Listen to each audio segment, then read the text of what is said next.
So once our rectangle is seamed at the sides here, I have an armhole right here and an armhole right here, and I have the right side of the fabric facing out.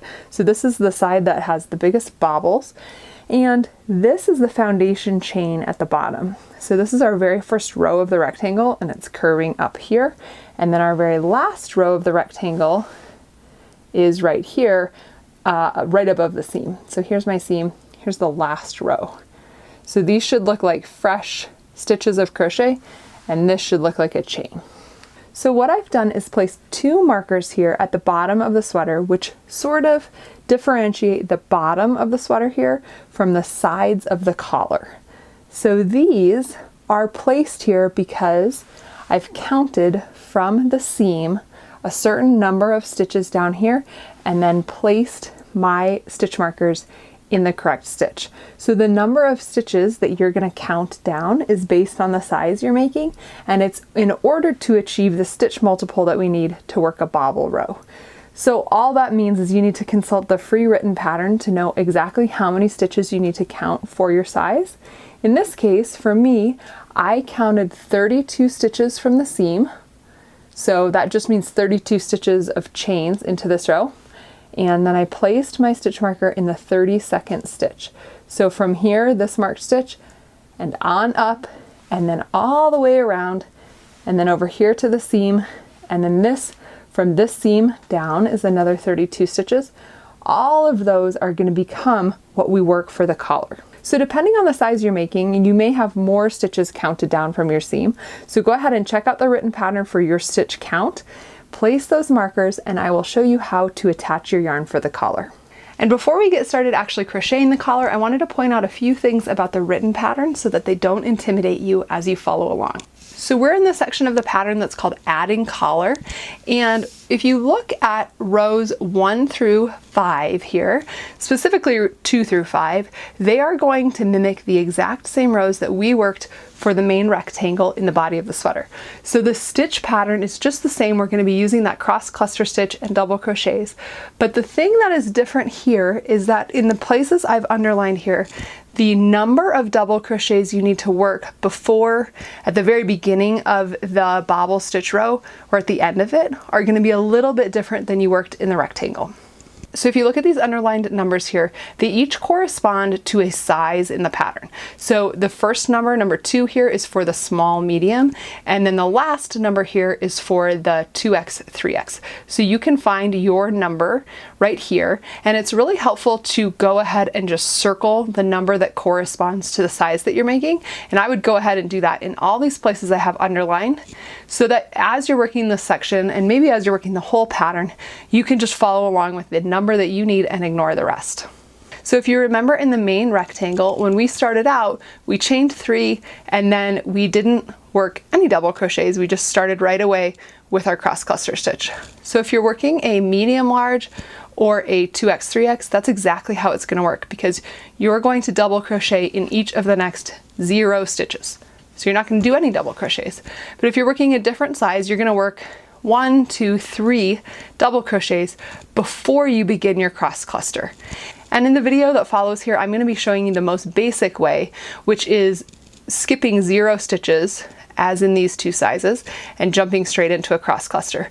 But just know that if you're working a different size than a medium large or a 2x, 3x, all you need to do is double crochet 2 stitches, 3 stitches, or 1 stitch before you begin your cross cluster. Similarly then, you would look at the number that corresponds to the size you're making here, and it will say, if you're making a small medium, that 4 stitches will remain before the end of your collar row. And that just means that you should have 4 stitches and then be able to do a cross cluster over the next 2, and then you'll double crochet in the next 2 stitches.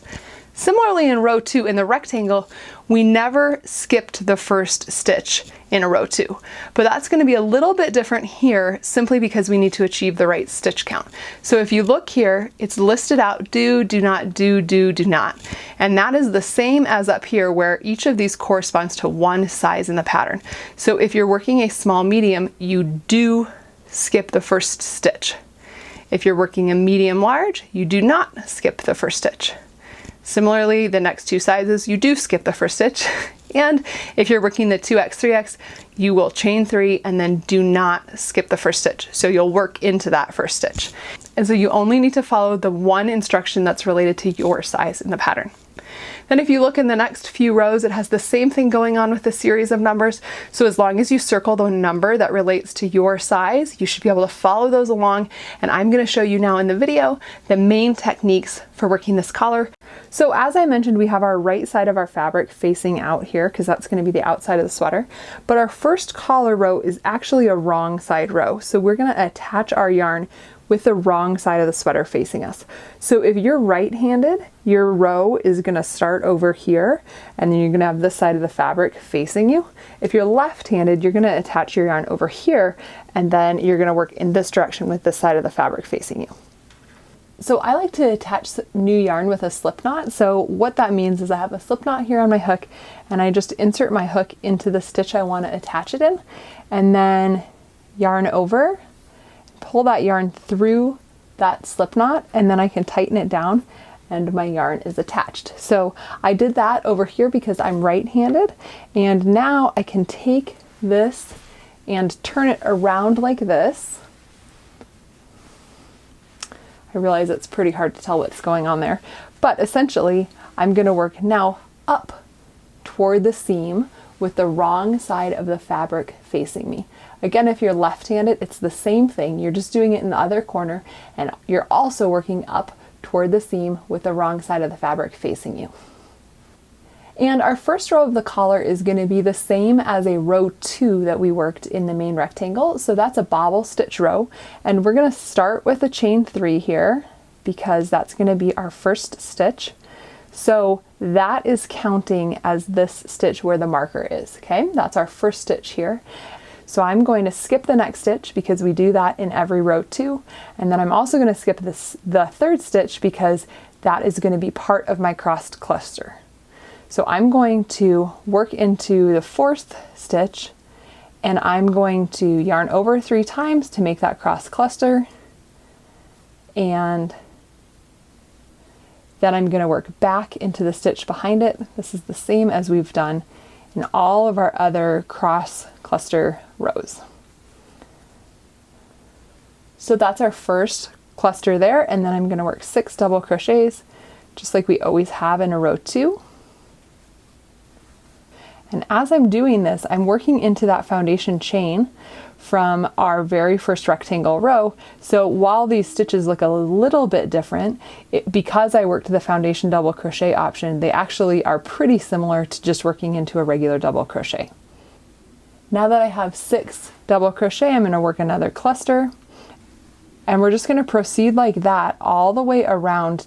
So the seam here this is my seam right here, and it's almost easier to flip it over and look at the right side of the fabric, because when we do that, we can kind of see our stitches more clearly. So if you see here, while the seam is fairly invisible, I can see that these are my last 2 stitches of the foundation row right here, and then these are my first 2 stitches of the final row. So my seam goes right there. So when we're working this collar row, we're going to just work into each stitch, and that's going to give us the correct total number of stitches all the way around the collar. So as I come upon here, this would be a stitch, this is a stitch, this is a stitch, this is a stitch, and we're just going to kind of hop right over that seam. The same thing goes on the opposite side of your rectangle. So let's proceed like that, working in the row 2 pattern of a cluster, and then 6 double crochets and a cross cluster and 6 double crochets all the way around to our marked stitch on the opposite side, and I'll show you what to do next. So as we approach that marker on the opposite side now, I've just worked my 6 double crochets and I have 3 stitches left. So the marked stitch counts as my last stitch. So I'm going to skip the next stitch and put a crossed cluster right here in the last, or the next 2 stitches I should say. So there's 1 cluster, and then I'm going to work backward into the skipped stitch and do a 2nd cluster, and then I'm going to place my last double crochet into that marked stitch. And now this is the end of our collar, and we're going to work all of our rows now between this edge and the edge on the opposite side where our other stitch marker is. And before we move on here, I want to show you one tip for making sure that your first collar row was worked exactly as it should be. And that is that even at the beginning of the row, when you start working your clusters, you're going to check to make sure that your cluster is lining up with the cluster that is 3 rows down. So just like in the main rectangle, they were sort of lining up and alternating like this. So this lined up with this one, and my new row of clusters lines up with the one that was in the main rectangle. So that is the case over here on the foundation section of the rectangle, and it's also the case up here above the seam. Here's my seam right here. These clusters line up with the clusters 3 rows down. So that's one way, if you get a little confused, like where are my stitches, how many should I be working right here on the seam, you want to make sure that you are lining up here, and then once you cross over that seam, you're lining up again. So we just finished the first row, which is just like our row 2 from the main rectangle. So I'm going to chain 3, and now I'm going to work the same thing I did in the main rectangle for row 3. So that means I'm going to turn this around, and my row 3, if you remember, we don't skip the first stitch in a row 3. So I'm going to place my first double crochet there, and then just continue all the way around the collar till that opposite side in the marked stitch where we began is. You can check your stitch count after you finish this row. Just double check it against the written pattern, because that will guarantee that you're really on the right track for all your subsequent collar rows. So we're just going to continue in this pattern now of a row 2, a row 3, a row 4, and a row 5. And while they're called something else in the collar pattern, because this is technically row 1 and row 2, we're kind of thinking of them as the same rows that we worked for the main rectangle. So in my mind, this is always a row 2, because that's what we called it in the main rectangle. So we're just repeating those series of 4 rows, just like we did before. And you can check the free written pattern to know exactly how many repeats you need for your size and what row you should be ending on. And once you've completed those collar rows in the pattern, we are going to work several rows of just straight up double crochet, and that's going to create what is actually like the outside of the collar that can fold over. So that's what you're looking at right here, and these are simply rows where you are chaining 3, skipping the first stitch, and then double crocheting in each double crochet all the way around, and ending up on the other side of the collar. So they're just like these collar rows, except for instead of working some of these clusters in the mix, you're just working double crochets. And you can check the free written pattern to know how many rows like this you're going to work for your size, but everyone is going to end with a right side row. So my yarn is still attached over on the other corner of the collar. So I'm going to take you over there now and show you how to finish off the last bit of the collar. Okay, here we are on the opposite side of the collar where my yarn is attached. So this is the bottom of the sweater right here. And we're going to work single crochets all along the bottom. So on the bottom of the first section of our collar here, and then all along the bottom of the back of the sweater, and then over to the bottom on the second side of the collar over here. So I'm going to flip this around so the right side of the sweater is facing for me to work that row of single crochet. So I've rotated the sweater around here. We're back at the bottom of the collar. This is the edge of the collar. Here's the bottom of those double crochet rows. And then here's the section of the collar that's worked with the cross cluster stitches. So I'm going to start here by just chaining 1 to lift my yarn up a little bit. And then I'm going to single crochet all the way across this bottom until we get to the opposite side of the collar. And when we do this, we just want to space out our single crochets evenly so that they don't bunch up the collar, but they also don't cause a ruffle. So you can kind of experiment with how that works for you. The one thing to keep in mind is that you want to double check that the right side of your sweater is facing when you're doing these stitches. So you can see here, this is definitely the right side of my sweater because I have the cluster stitches, the poofier side is facing out. So I'm just going to continue like this all the way to the end of the other collar side, so along the entire bottom of the sweater, and then I will fasten off there and move on to the sleeves. All right, so for our sleeves, they're not much of a sleeve, they're really more like a sleeve cuff. And we're working these around the unseamed section of the rectangle. So if you remember, we seamed all the way down here, the edge of our rectangle here, and then we left a section of rows unseamed, and that's what is going to become our sleeve. So the way we're going to work our sleeve is by working double crochets around it and then doing some double crochet post stitches to create this ribbed look.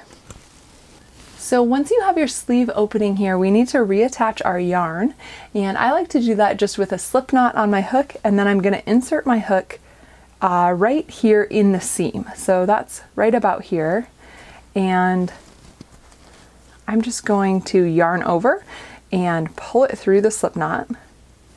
And by doing so, I've attached my yarn and I can kind of fasten it down there. And then I'm just going to crochet over this yarn tail as I go. So to get started, just like with any double crochets, we're going to tightly chain 3. And then we are going to work double crochet stitches all the way around here and then slip stitch to join when we get back to the chain 3. So the number of double crochets you need to work is based on the size that you're making, so check the pattern for that. But as you work, it's more about kind of evenly spacing them out. So for me, I need to work a total of 26. So I'm just going to, oops, probably not working there, it's not a real stitch. Work kind of evenly around, and if you find you get to the end and you don't have the right number, you can just tear a few out, try again. The most important thing here is that you end up with an even number of stitches, including this chain 3. So that's going to count as our first one. So I'm just going to work these double crochets all the way around the sleeve. And then at the end of the round here, here's my chain 3 from starting the round. So I'm just going to insert my hook under there, yarn over, and then pull through to slip stitch. And that joins the round. So now we've completed round 1 and we're ready to start our post stitches. So the way these post stitches work is we're going to chain 3. That's going to be our first double crochet. And then we're going to do a front post stitch in the first double crochet. So what that means is that instead of working into this little V that we typically work into, we're going to work around the post of the stitch, which is this vertical part here. So a front post stitch, we're always going to yarn over and then insert our hook from front to back, because this is a front post stitch. So I'm going to go from the front to the back, yarn over, pull my yarn back up to the height of a double crochet in this round, and then yarn over and complete my double crochet. So we've got one front post stitch here, and that's going to be our ribbing that is sort of pushing out, and then we're going to do a back post stitch. So to do a back post stitch, we're going to yarn over and then insert our hook from the back to the front and then to the back again. And from there I yarn over, pull it through, pull it up a bit, and then yarn over to complete my double crochet. So we've got one front post stitch, one back post stitch. So let's do a few more. We're alternating here, front, back, front, back. So now we have a front. I'm going to yarn over. It's a front stitch, so I'm inserting my hook from the front to the back and back out to the front. And then I'm going to yarn over, pull it up a little bit, and complete my double crochet. To do a back post stitch, we are going to yarn over, go from the back to the front, and back out to the back. So that's what it looks like from here. My post is going around my hook, and I'm going to yarn over and pull it around that post, and then complete my double crochet. So we're going to continue in this pattern all the way around back to our chain 3. So front, back, and we're just going to do that, and that's what's going to start creating this raised ribbing. And then as we approach the end of the second round here, this is my chain 3, and I just worked a front post stitch here. So the chain 3 is kind of counting like a back post stitch, even though there's not really a way to actually technically work around it. So we're instead just going to slip stitch into it, and then it will just sort of recede into the background. So again, this is my front post stitch. That's my chain 3, so I slip stitched to join. And now we're just going to repeat that last round several times to make the length of the sleeve. So we're going to start with a front post stitch, and you can kind of tell now that you have 2 rounds worked that these ones that are pushing out a bit to the front, those are your front post stitches, and you're going to always work front post stitches around those. And then the ones that are pointing to the back, that's a back post stitch, and you'll work another back post stitch there. So just to show you what I mean, we're going to yarn over and then go from the front to the back, out to the front. This is just what we did before, and then complete our double crochet. So that's a front post stitch, and you can see we're getting a longer length here of raised stitches. And then the back post stitch, my back post is kind of hiding because it's in the back. It's right there, but I'm going to yarn over and then go from the back to the front, out the back again, because this is a back post stitch. So then I yarn over and complete my double crochet. So we're going to continue like that, alternating front and back post stitches all the way around, and then slip stitch to join, and do several rounds like that. You can consult the free written pattern to know exactly how many rounds you need to work, and then you'll fasten off and weave in the end, and then repeat the exact same process on the second sleeve. Our pockets are worked exactly like the main rectangle, just a very miniature version of them. So you can consult the free written pattern to know the exact stitch counts, but you'll have the same option as you did when we began the rectangle of starting with foundation, double crochet stitches for your first row, or starting with a chain. So the stitch count's a little bit different depending on how you want to start yours, but then you're going to just repeat just like we did in the main rectangle. You're going to do a row 2, a 3, a 4, and a 5, and then repeat that one more time. So this should all feel really familiar. It's just super fast compared to the rectangle. And my suggestion when you start the pockets, when you do your first initial slip knot on the hook, is just to leave a really long tail so that you can use that for seaming on the pocket. And then similarly, when you fasten off, leave a really long tail so that if you need that for seaming, you have that available too. So we're going to work 2 pockets like this, and now I'll show you how to join them to the sweater. So when we seam our pockets here, we want to line up these cross cluster stitches so that the rectangle of the pocket recedes as much into the main fabric visually as we can make it. And it's pretty effective because you can almost struggle to see where the pocket is right here. It's going right here. So here's the very bottom edge of the sweater, and I am lining this up not with the first row of bobbles, but right above the second row.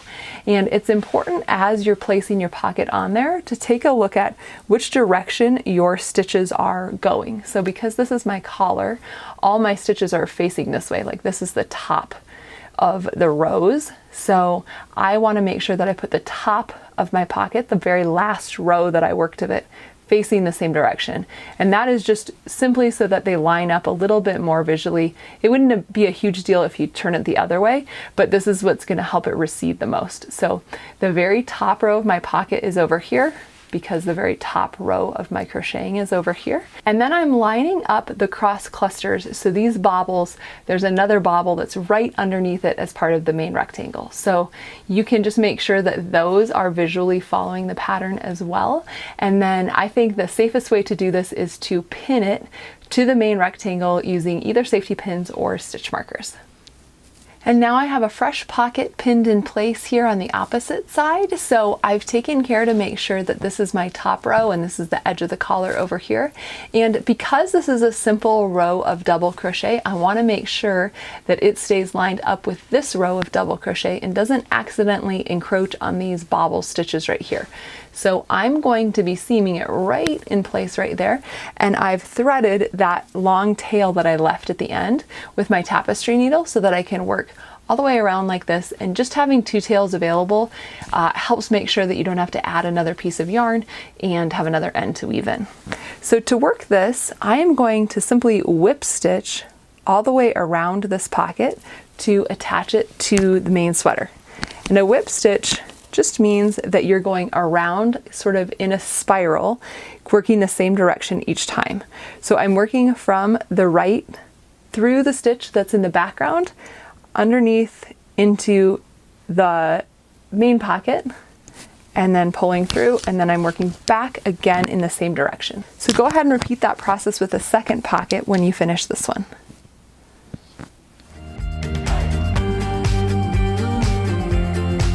And now you can pat yourself on the back because you've officially crocheted your own Haven cardigan.